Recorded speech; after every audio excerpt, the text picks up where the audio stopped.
This is the 28th lecture of the Semantic SEO course. In this lecture, we will talk about the image URL. Most of the time, we don't use the functional words like of, and, or something like that. We use the important terms. We can change also the order of the words. We take the first word to the last, and if you do these things, it means you actually reflect your main context as much as possible. When you overlapping these candidate phrases, you consolidating your main topic and the macro context more better. So here we don't skip the functional word that is to, because this is most important term or the most important functional word and appear in a queries. Some things that you need to know is the headline or featured image are really important to be indexed, and you can check whether it is indexed or not by using SRC, the search operator, and the quality and the uniqueness of featured image helping the article to rank it further.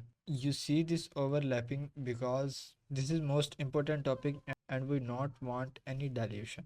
These phrases, when it's changed, basically it's an expansion. In the next lecture we will talk about the publication frequency.